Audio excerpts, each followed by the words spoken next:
여러분 잘 지내셨어요?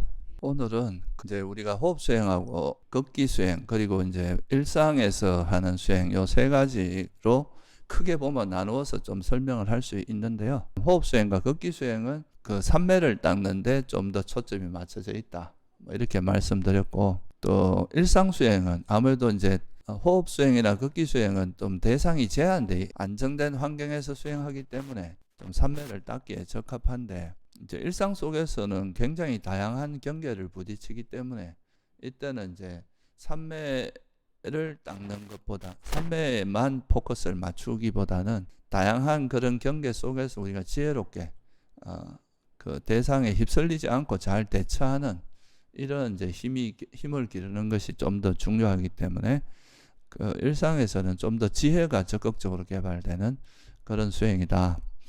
이렇게 이제 말씀을 드렸어요.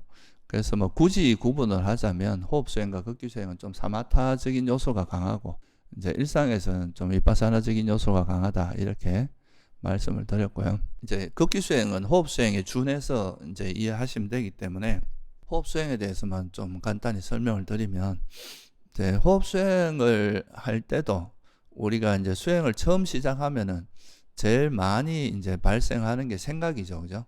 온갖 종류의 생각들이 일어나는데, 그렇다면 이제 그런 생각을 먼저 좀 이렇게 약간은 가라앉혀야 이게 마음이 조금 차분해지면서 그 다음에는 좀 고요한 상태로 이래 머물 수 있는 그런 힘이 되는데, 그래서 우리가 이제 그렇게 호흡 수행을 할 때 좀 기준점이 되는 것 중에 하나가 바로 이 좀 고요해지는 상태다. 이렇게 볼 수 있고, 그거를 이제 지혜를 처음에 이제 마음이 어느 정도, 그러니까 완전히 뭐 산매 들고 이런 거 아니라도 마음이 좀 차분하게 가라앉는 그때까지는 생각들이 굉장히 많이 이제 움직이기 때문에 이때는 아무래도 호흡에 너무 막 집중하려고 노력하기보다는 이 내가 마음을 자꾸 이렇게 계속 요동치게 만드는 이런 생각이 계속 이제 우리 마음을 들뜨게 만드는 그런 요인이 뭔지, 그래서 이게 이제 그 장애가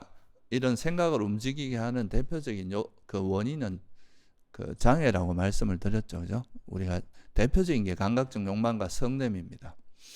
그래서 이런 뭔가를 계속 즐기려고 하는 욕망이나 성냄, 또 그것이 조금 이제 감각적 욕망이나 성냄 같은 것이 좀 활성화되고 막 이러면은 대체로 들뜸이나 이제 그 자기가 수행에 대해서 잘 안 되고 뭐 과거 일이나 이런 거에 대한 후회 이런 걸로 나타나고, 그게 조금 너무 이렇게 생각들이 좀 활성화가 비활성화가 되고 좀 처지고 이러면은 그건 해태원증으로 빠져들거든요.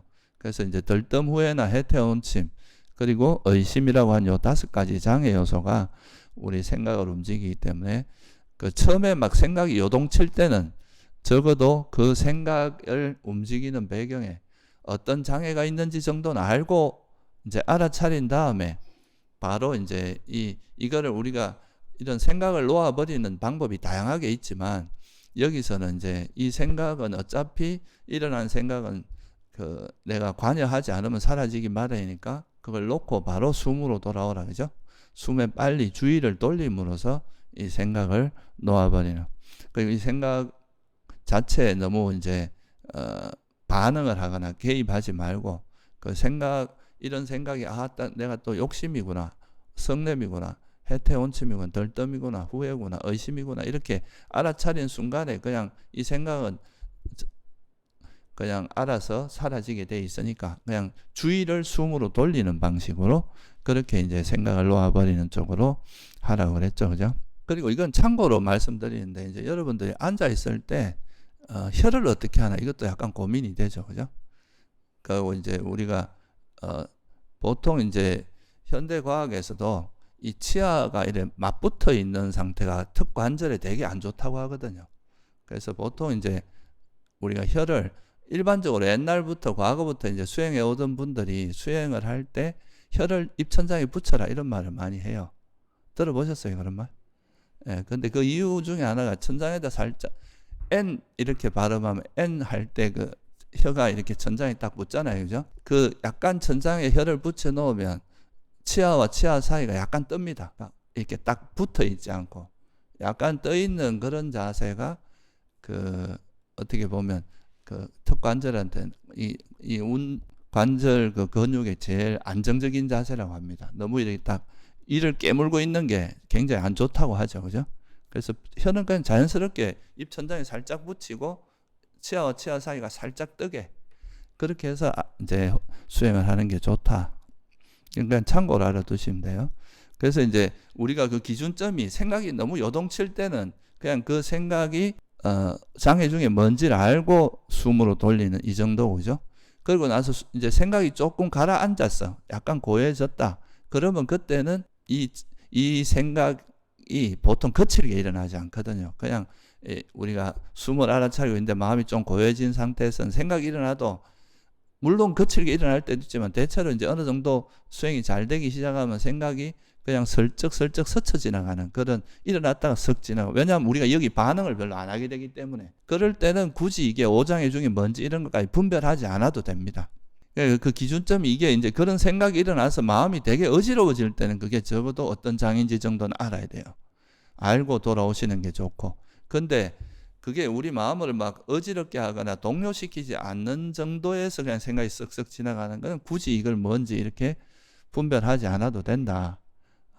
그래야 이게 이제 그렇게 되면 나중에 이제 수행이 어느 정도 이제 향상이 되고 나면 그러니까 숨만 알아차리고 있으면서 마음이 고요하게 잘 유지되면 이때는 이 고요한 상태를 잘 보호하고 유지하고 시간을 좀 늘리는 쪽으로 가야 이 삼매가 개발이 되거든요. 그래서 그런 차이점을 이해하시면 좋을 것 같고요. 그거를 여러분이 이건 좀 다소 이론적인 이야기로 말씀을 드리면 우리가 칠각지 중에서 택법각지, 택법각지가 있죠, 그죠? 그 택법각지, 정진과 희열각지를 하다 보면 이게 이 이제 지혜를 가지고 이거 수행을 하다 보면 이제 정진을 하면서 그 해로운 마음이 좀 버려지거나 그 다음에 어디로 갑니까?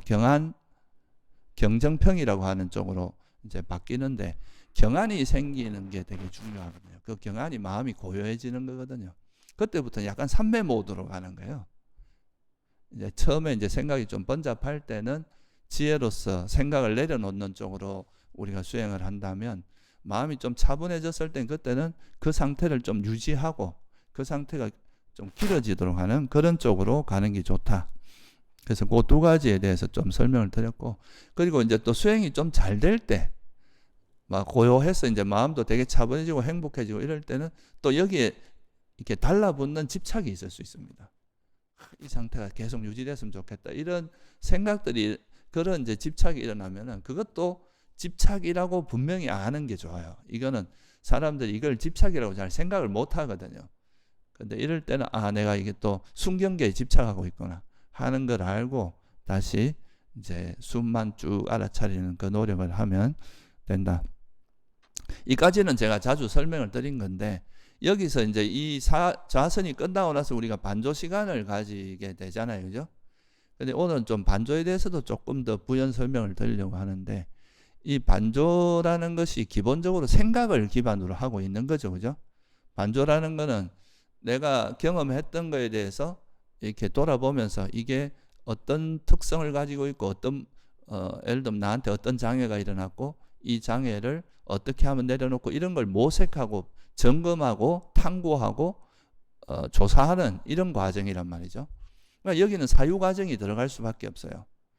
근데 이제 이 반조를 좀 잘못 이해하게 되면은 어떤 식으로 흘러가냐 하면 그러니까 수행은 안 하고 생각만 자꾸 하면서 이제 이론적으로 이걸 분석하는 그죠?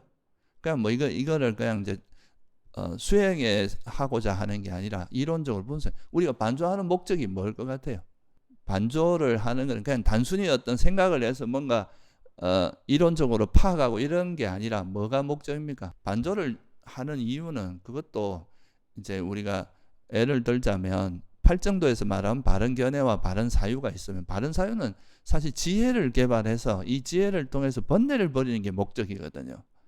생각을 계속 뭔가 개발해서 내가 막 뭐에 대한 지식을 쌓고 이런 게 목적이 아니라 이건 좀 더 실전적인 지혜에 해당하는 거다.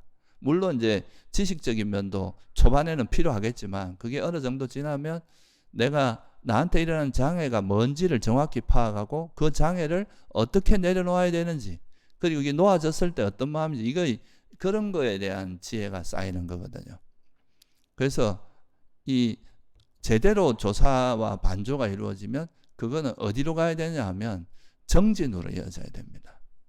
그러니까 바른 정진으로 이어지고, 그 정진을 통해서 번뇌가 버려지고 오히려 이제 마음이 차분하고 고해지는 그런 방향으로 가야 되는 거죠. 근데 보통 보면 있잖아요. 이 반조를 하다 보면 이제 뭔가 수행에 대해서 이렇게 저렇게 뭔가 많이 알게 되고, 또 앉아서 계속 그거를 어떤, 예를 들어서 내가 나한테 일어난 장애가 이제 이게 욕망이다 하는 걸 알았으면 그 다음에 이 욕망을 어떻게 놓아버릴 건지 그거에 대한 뭔가 모색을 하면서 적절한 지혜를 가져와서 이 욕망을 놓아버리면서 마음이 편안해지는, 고요해지는 그 상태로 가야 이게 정상적인 방향이겠죠. 그죠?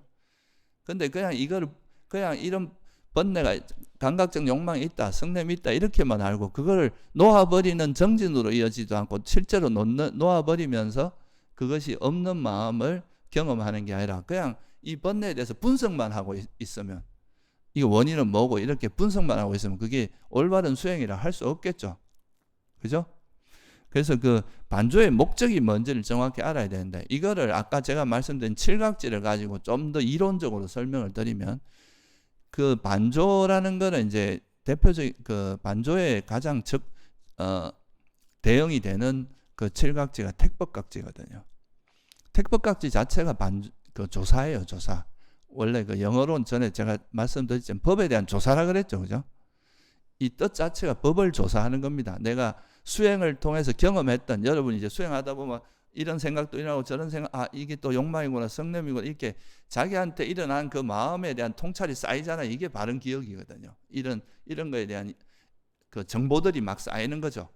그러면 그 정보에 대해서 정확히 이해해서 그걸 통해서 이제 조사하는 건데, 이 조사가 택법각지가 어디로 이어집니까? 택법각지 다음에 뭐가 나옵니까? 정진이 나오잖아요. 그러니까 이거에 대한 정확한 조사가 돼서 이게 감각적 욕망이고, 이 감각적 욕망은 뭐 행복이 아니라 괴로움이다, 뭐 이런 이제 하여튼 자기 나름대로 그 원인을 정확히 알고 그 분석을 했다면, 그거에 대한 조사를 했다면, 그 다음에는 여기서 끝나는 거는 그냥 아르마리, 그냥 생각으로서 끝나버릴 수 있어요. 그걸 알았으면 그 다음에 정진이 들어가요. 정진은 뭐가 정진입니까? 그러니까 우리가 해로운 걸 버리고 유익한 걸, 해로운 걸 버리는 쪽으로 가야 될 거 아니에요. 그러면 이게 감각적 욕망인지 알았으면 이 감각적 욕망을 앞에서 조사한 지혜를 통해서 버리는 노력을 해야 되겠죠. 그죠? 이 노력은 안 하고 대체로 내가 이제 이 수행 그걸 해보면 사람들이 반조했는데 왜 번뇌가 안 없어지냐? 뭐 분석을 했는데 난 안 없어진다, 이렇게 말하는 경우가 많은데, 그거를 우리가 그 조사를 하는 거는 어떤 그냥 바로 버리지가 않고, 이럴 때 이 번뇌를 어떻게 효과적으로 버릴 건지 그 방법을 찾고, 그거의 정확한 원인이나 이제 그 수단을 찾아서 그걸 가지고 직접 내 그 수행에 활용을 해서 그 번뇌를 놓아버리는 게 중요한 거거든요. 그 놓는 과정이. 그러니까 이걸 그냥 그 이론적으로 뭔가 이렇게 시킨 대로 해서 뭐 원인도 찾고 했다, 거기서 멈춰버리면 수행이 아닌 거예요. 그냥 그거는 그냥 이론적으로 분석한 거에 끝나는 거고, 그 지혜 중에 적당한 지혜를 써서 내가 실제로 그 이제 욕망이나 성냄을 놓아버리는 과정까지 가서, 그것이 놓아지면 뭐가 일어납니까? 그래도 희열이 일어나고, 그게 어디로 가면 고요함으로 간단 말이에요. 경안으로. 근데 이게 정진으로 이어지지 않으면은 그냥 머리로 이해하는 거에서 끝나버린다 이거죠. 근데 대체로 이렇게 하는 걸 반조라고 이해하는 경우가 꽤 많습니다. 그러다 보면 어떤 문제가 생기냐 하면, 알아지는 건 많고 머리 든 건 많아지니까 이제 아는 소리는 많이 하는데 실제로서 이제 번뇌는 없어지지 않고, 번뇌가 버려진 상태의 그런 모습으로 되는 게 아니라 그냥 이렇게 머리로만 계속 이렇고 저렇고 이렇게 돼버릴 수도 있어요. 그래서 이 반조를 하는 목적이 뭔지를 우리가 잊으면 안 됩니다. 우리가 수행하는 것은 깨달음의 구성 요소라는 것도 그렇고 팔정도도 그렇고 다 괴로움의 소멸로 인도하는 도닦음 수행이거든요.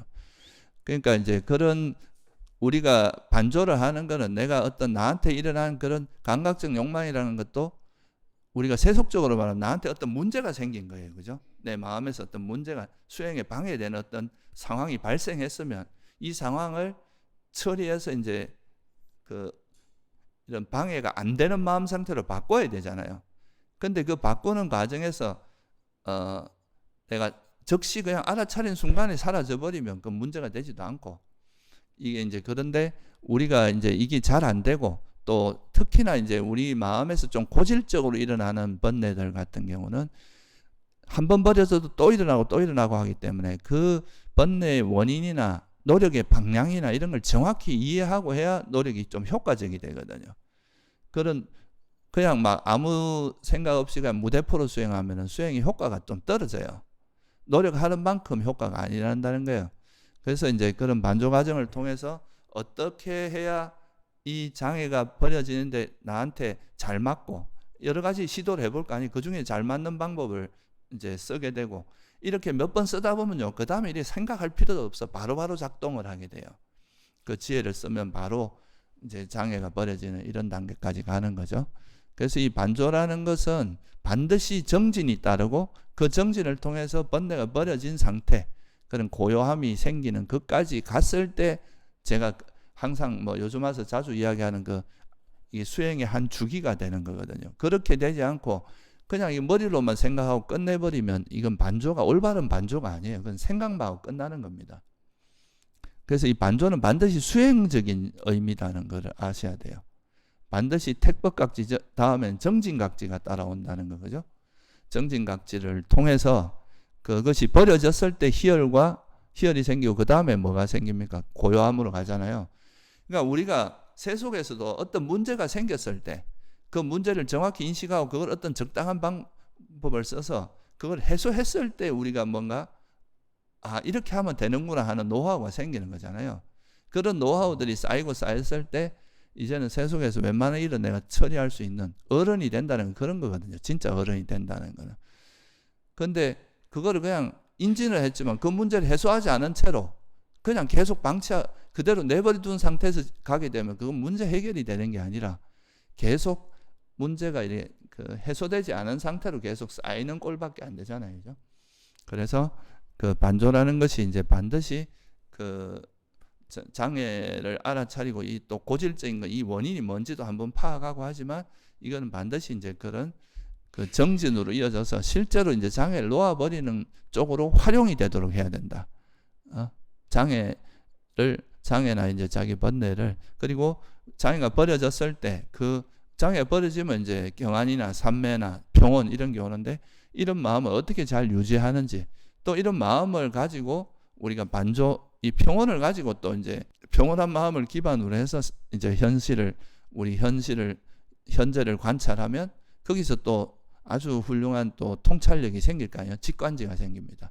그걸 다시 이제 반조를 통해서 더 예리하게 만들고, 이런 과정들이 수행의 선순환이 되는 과정이라는 거, 이런 거를 분명히 좀 이해하시고, 그래서 이 반조가 이제 의미 있게 되려면 그냥 이론적인 게 아니라, 첫째는 내가 수행하면서 관찰했던 경험했던, 예를 들면 우리가 이제 호흡 수행하면서 일어났던 생각들, 욕망이나 성냄이나 해태원심, 의심, 이런 것을 정확히 인지한 다음에 그거를 어떻게 극복할 것인지 이거를 정확히 파악하고, 그 다음에 그 지혜를 실제로 써서 그것이 번뇌가 놓아지는 것까지 우리가 노력을 했을 때, 그런 과정을 거쳤을 때 그게 진짜 반조로서 의미가 있는 거다. 그러니까 택법각지, 정진각지, 희열각지는 한 묶음이라고 생각을 해요. 하나 쪽으로만 생각하는 게 아니고, 그렇게 해야 이제 이게 수행으로서 이익이 있고, 또 그렇게 하면서 이제 그렇게 되면은 이게 우리가 반조라는 게 단순히 막 생각을 오히려 자꾸 많이 하게 하고 불필요하게 생각을 하게 하는 게 아니라, 우리한테 일어나는 호흡 수행이나 걷기 수행에 대해서만 이야기하면 수행하는 과정에서 일어나는 생각들을 효율적으로 이걸 놓아버려서, 이제 처음에는 이렇게 생각이 이렇게 다양한 생각이 일어나지만 이 지혜를 잘 쓰면 잘 쓸수록 이제 생각의 범위가 자꾸 줄어들겠죠. 가지수가. 그러니까 이게 점점 이렇게 고요함으로 가도록 하기 위해서 일시적으로, 그러니까 생각을 가라앉히기 위해서 일시적으로 더 지혜로운 생각을 쓰는 거예요. 그러다 보면 나중에 이제 지혜가 충분히 강해지면 굳이 이걸 뭐 생각하지 않아도 알아차린 순간에 그대 적시적시 놓아버릴 수 있기 때문에 나중에는 그런 과정이 별로 없이도 마음 고요한 그 삼매의 상태를 잘 유지할 수 있다는 거죠. 그래서 이게 이제 특히나 호흡 수행 같은 경우는, 걷기 수행 같은 경우는 이제 수행이 잘 되면 잘 될수록 앉아 있는 시간에서 생각의 범위가 점점 줄어들고 생각을 크게 쓰지 않아도 마음이 고요해지는 방향으로 가는 게 올바른 방향이다.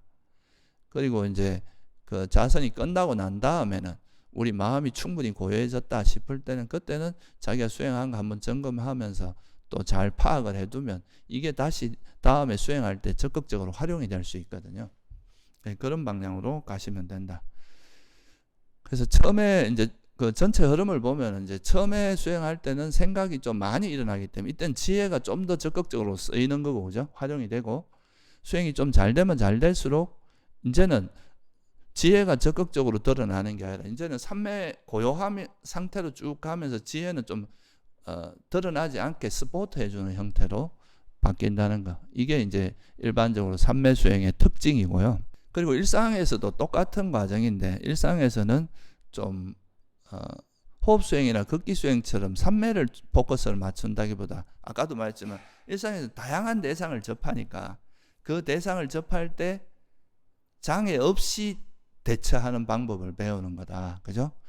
그러니까 번뇌 없이, 욕망이나 성냄 없이 그 상황을 지혜롭게 잘 대처하는 걸 배우는 거라서 주로 이거는 현재 어떤 행위가 일어나는데 이제 중심을 잡고 수행을 하시면서 그 현재 내가 그 대상과 접할 때마다 번뇌가 일어나는지 장애가 일어나는지 안 하는지 그걸 알아차리고, 이건 똑같아요. 이때도 뭐 어떤 장애인지 알아차리고, 이때는 근데 이제 호흡 수행이나 걷기 수행에서는 반조를 항상 가급적이면 자선 후에 해야 이게 그래도 삼매가 좀 닦여질 수 있잖아요. 그죠? 근데 이제 일상에서는 뭐 필요하다면 반조를 그때그때 해도 사실은 상관없거든요. 만약에 거친 번뇌가 일어난다 그러면 마음을 잘 추스려서 이 생각을 가라앉힌 다음에 다시 이제 행위로 돌아오고 이렇게 할 수가 있다는 거죠.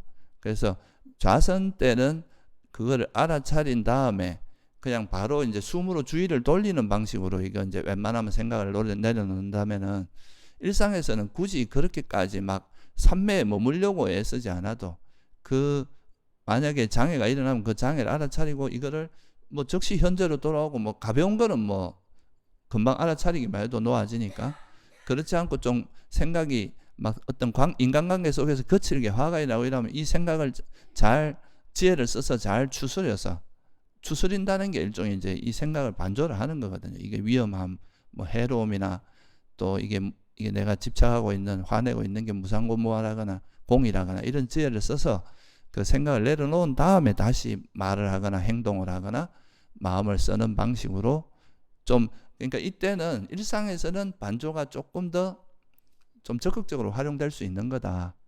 그러니까 이게 이제 자선 후에 꼭 해야 되는 것도 아니고 자선 중에 이제 자선의 일상 중에서도 반조를 적절하게 활용해도 상관없다. 왜냐하면 이때는 이제 지혜를 개발하는 게 우선이기 때문에 그렇습니다.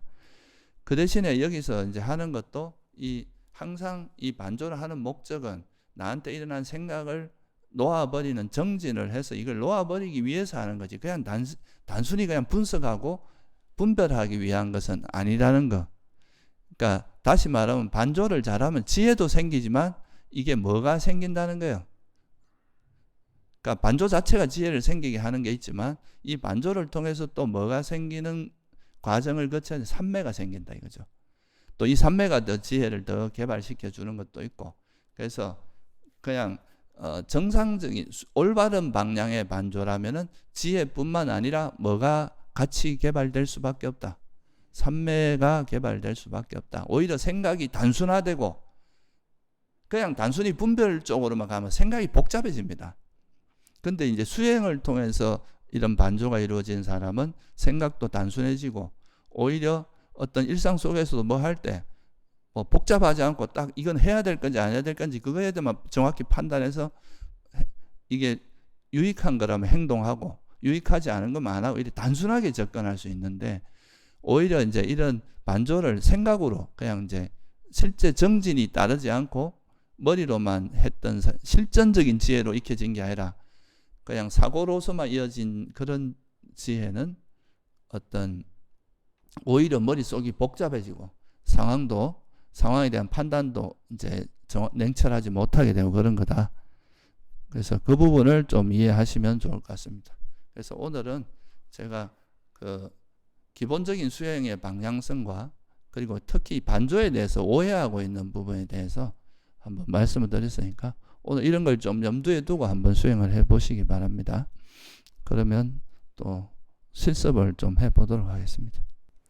예, 그러면 지금부터 한 30분 정도 자성하겠습니다.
지금부터 한 5분 정도 자기 수행한 거 반조하는 시간을 가지겠습니다.